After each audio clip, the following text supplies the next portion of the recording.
America is locking down again. In some places, that's already happening. If you have kids, you've seen it. Joe Biden has promised more of it.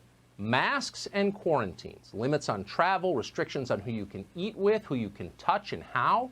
The most intimate details of our lives completely controlled by our leadership class. The people who used to scream at politicians, "Keep your hands off my body," aren't saying a thing about this. In fact, they're encouraging it.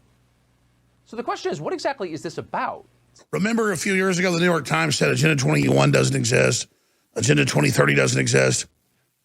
So Trudeau goes out in a governmental announcement and says we're implementing Agenda 2030. Here it is. Building back better means getting support to the most vulnerable while maintaining our momentum on reaching the 2030 Agenda for Sustainable Development and the SDGs. Canada is here to listen and to help. This pandemic has provided an opportunity for a reset. This is our chance to accelerate our pre-pandemic efforts to reimagine economic systems that actually address global challenges like extreme poverty, inequality, and climate change. Build back better.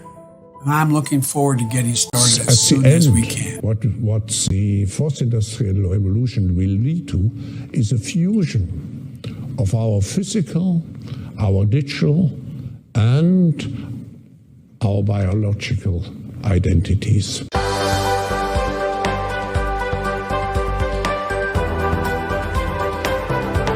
In the year 2015, the world agreed on the ambitious, inclusive, and universal Sustainable Development Goals, making a commitment to leave no one behind. It is so decided.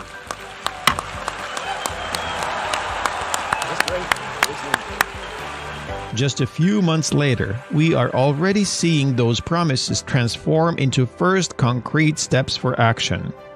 On 21st of April, presidents, prime ministers, and other high-level representatives from around the world gathered at the UN headquarters in New York for a high-level debate on achieving the SDGs, now that the goals and targets have been set. We have no time to waste.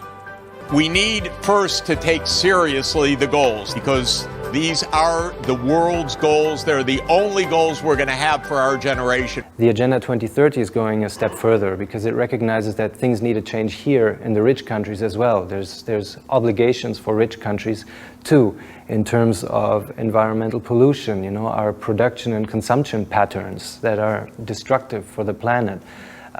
Tax policies that are creating inequalities, illicit financial flows, all these things, and finally some very concrete language on governance, on democracy and all that. We will now start a quite high number of task forces to look at all the different issues, and we will present all those ideas to the people assembled in Davos. But at the same time, we will make Davos very different, very open, to ensure that we do not fall back to old recipes, but that we really look at forward-oriented solutions. We have a unique but rapidly shrinking window of opportunity to learn lessons and reset ourselves on a more sustainable path.